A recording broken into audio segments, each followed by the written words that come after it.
Around the Ozarks is now on your FM radio. Listen to Around the Ozarks mornings with Grace Gooley as I spotlight local people, stories, and podcasts, all while playing the country legends of the 90s and the hit makers of the 2000s. It's on the Ozarks' best country, 105.1 The Bull.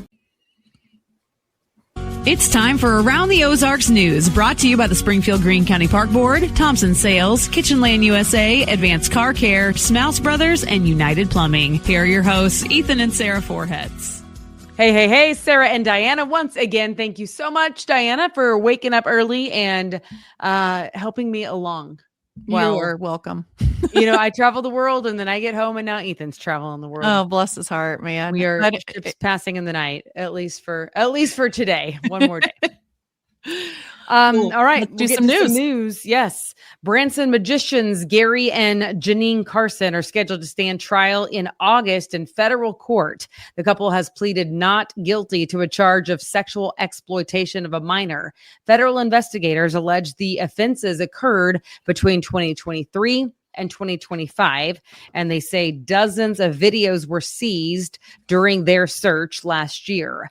The Carsons have performed nationally and previously appeared on TV programs, including Masters of Illusion.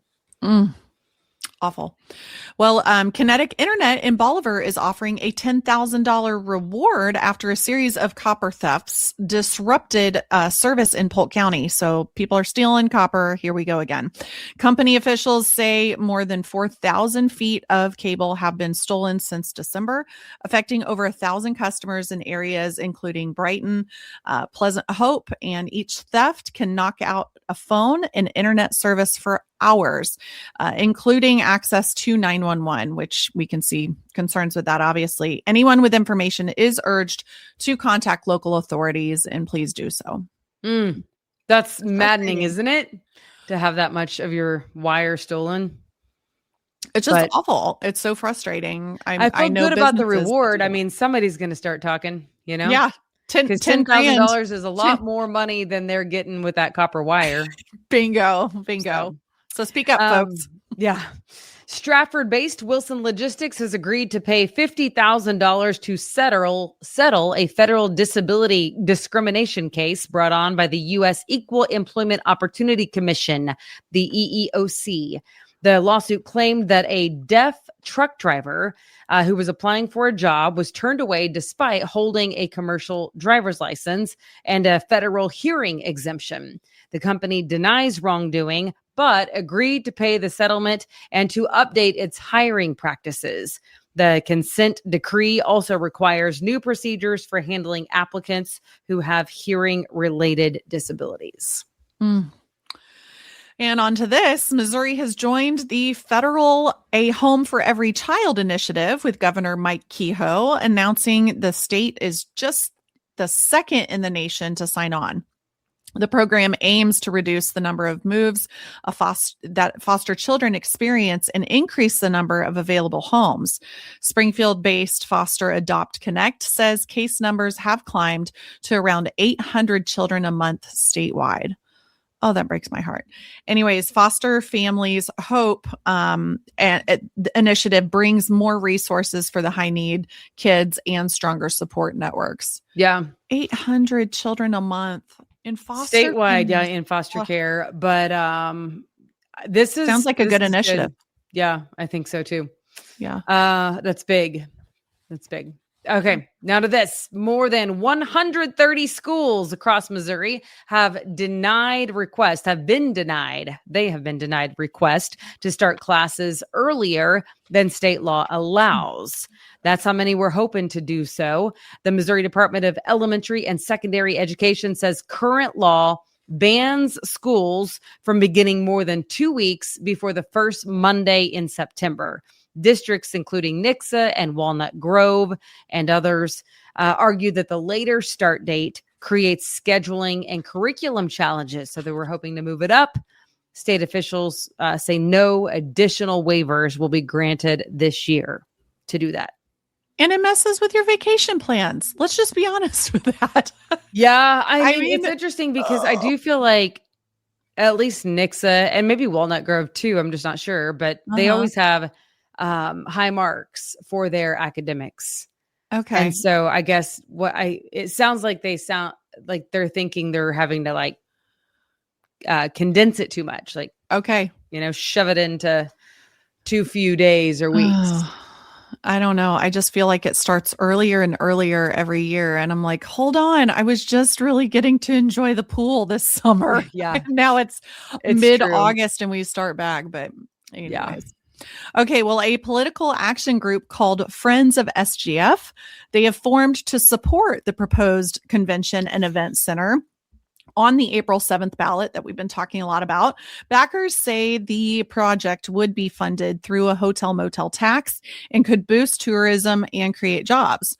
Well, opposition is also growing, with some residents tying their no vote to state legislation known as House Bill 2847. A public survey is now underway as city leaders gauge community support. So organized pro and con. organized con. Mm-hmm. Interesting. We'll see. I mean, I still think, no one asked for my opinion, but I'll give it anyways. But I do think we are in big need for that, and we're missing out on many opportunities. And there's numbers that do back that up and support that. Yes, it's a hefty price tag for sure. But there's a huge opportunity down there with that empty lot. You've got a parking garage already, so you have that infrastructure, and you've got an expo center. So again, it's a natural next progression, but we'll see. Who knows? We shall see. I don't know. It's hard for me to say. Ethan's probably opposed to it and like, no more taxes. Yeah. Well, and it's a hard sell because I think the location is not the best for it, to be honest with you. I still wish it were closer to Branson, only because I think it'd be a much bigger draw. Maybe. We'll see what'll happen. Super South Springfield, North Ozark, there's a lot over there in Springfield. There's a lot kind of by the Blackman water. Is that wastewater? No, it's not wastewater anymore. It's the city utilities old power plant. Right. Yeah. But they've got big dreams and plans for that space to be used, I think, in a different way. And I know. It's just that Branson is the draw for people. Like if I say I'm from Springfield, people are like, oh, cool, Springfield. Where's that exactly? I'm like, oh, it's kind of by Branson. Oh, Branson. Oh, okay. Branson. You know what I'm saying? Like, it's just, so we're talking about bringing people in from out of the area. I think that people, I don't know. Mm-hmm. Yeah. But guess what? I don't know. I didn't get paid to do a study on it either. So I'm just going to go with those people. Bucks, right. That's exactly right. Okay, we will end with this. This is something that perhaps you can relate to right now. MoDOT is ramping up their pothole repair. Yeah, pothole repair, because the snow really did a number on some of the streets.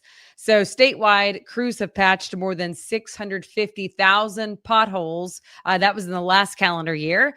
Now they're getting started for this year. Around 300 crews are working on Missouri's roadways right now. They're asking drivers to report potholes. So if there is one that you're aware of, you are supposed to go online and fill it out on their website, modot.org, or you can call 888-ASK-MoDOT. So you just need to know that if that's a problem for you, you can report the pothole. I have a question on that you may or may not know the answer to that. Does it have to be a MoDOT route? Yeah, for this it does. So you can't come to my neighborhood and patch up some of those too? I'm okay with it in a neighborhood, but I don't like it on farm roads, because on farm roads where you're like going faster than you are on a neighborhood street, you know what I mean? And then I love to ride bicycles. Yeah. And so if you hit a pothole on a bicycle, there's a number of problems that can happen. But yeah, those farm roads are not MoDOT's either. Okay. Well, I bet that they pass along that information to the city. You think? I would think Public Works, maybe they have a system to pass that along. So I bet Public Works has its own system outside of MoDOT. Okay. Well, know your streets, folks. Know your streets. I know. A MoDOT road is Glenstone, right? Yeah. So, Glenstone. Yeah. Like a certain portion all the of highways. it. Not right through the city, but yeah. I thought it was. Glenstone.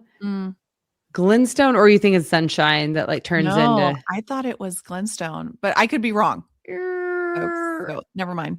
Don't count I on don't me. know. I mean, I don't quote me on that. I feel like in the city it's not MoDOT's, but no, actually, when I worked for parks, because we did have certain signage I was trying to put out, and we could do it within the city roads, but I think that Glenstone Road is a MoDOT road. I feel like we need to that could be true. I feel like we need to research this answer and let. Yeah, I mean that could be true because especially to the north, it turns into a MoDOT road. But yeah, maybe it is all the way through. I don't know. Okay, well, potholes, you know what to do now.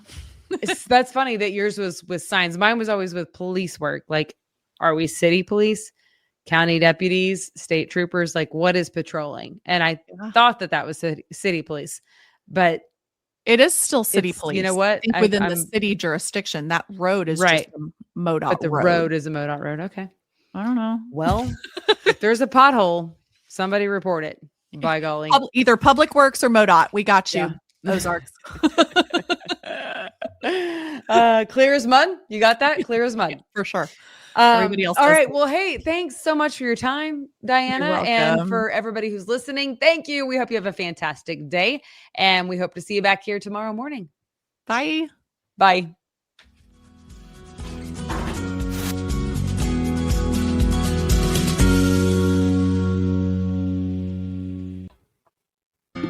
It's time for Around the Ozarks Wake Up Weather, brought to you by Command Family Medicine, Heating and Air Paramedics, The Trailer Ranch, Hewitt Messenger, and Taylor Grubaugh Chevrolet. Here's your host, meteorologist Abby Dyer. Good morning, everybody. We are waking up with super warm temperatures. Numbers are in the mid 40s, and we are talking about temperatures that are going to warm up today and warm up quickly. Highs today will warm into the 70s. It will be a breezy day, plenty of sunshine, but a few risks in the forecast today, and they primarily come in the way of winds and high fire danger.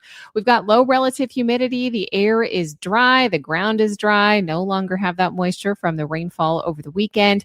And we have warm temperatures too. In fact, near record-setting temperatures are possible today. So the headline in the forecast today is that we do have red flag warnings that go into effect for the afternoon hours, as well as high fire danger for the entire region all day long. It's windy, it's warm, and high temperatures today. I'm going 72 for the high temperature in Springfield, but the record high temperature, so ever in Springfield, 75 degrees for the high temperature record. We could get there. We're definitely in record territory today. It will feel very warm across the Ozarks, and this is all happening out ahead of a cold front that's going to be pushing through our region tomorrow. Winds today, you're going to notice them gusting to 30, maybe even 40 in a few areas.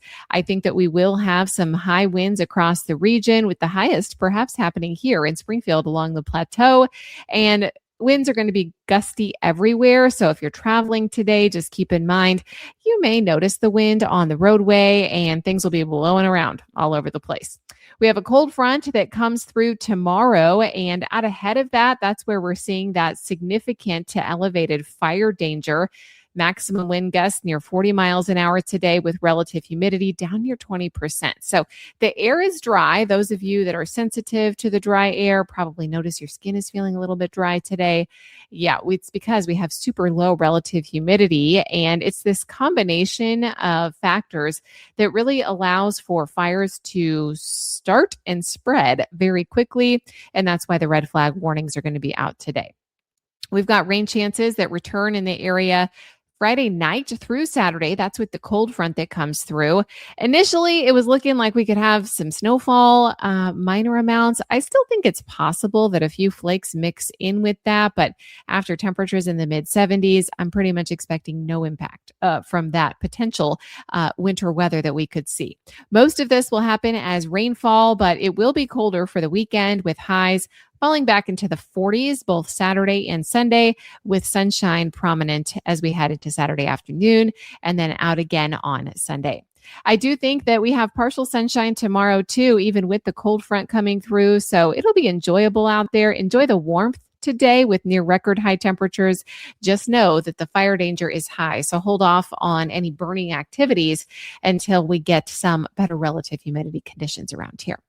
Around the country, it's very active across the lower 48 today. Severe weather in the national news headlines for much of the Central Plains and the Ohio Valley. We also have critical fire danger, not just here in the Ozarks. It's fire danger. It's a lot of places, and it's critical, as I mentioned, in portions of the Southern Plains. We have very active weather also ongoing for the West Coast with heavy snow for the Sierra Nevadas and heavy rainfall for the lower elevations. All right, it's time for that Around the Ozarks Wake Up Weather Brain Twister trivia question for the day. And this one is for the chemists. Which is the only letter that doesn't appear on the periodic table of elements? Do you think it is J, Q, K, or Z? This one does not come to my mind right away, but I'm certainly no chemistry expert, but it is J. So congrats if you chose the choice A, which was J. Did that make sense? J is the letter that does not appear on the periodic table of elements. So congrats if that was your choice. Here's the trivia question for tomorrow. What is technically the largest desert in the world? Do you think it is A, the Sahara, B, the Gobi, C, the Antarctic, or D, the Arabian? Please let me know your guess. That's at the website, aroundtheozarks.com. All correct answers from the week are entered to win a $25 gift card to Chicken Salad Chick every single week. So get your guesses in. You can do that at the website. Big shout out to our sponsors today, Command Family Medicine, Heating and Air Paramedics, The Trailer Ranch, Hewitt Messenger, and Taylor Grubaugh Chevrolet. Have a great one, everybody. I'll chat with you again first thing tomorrow.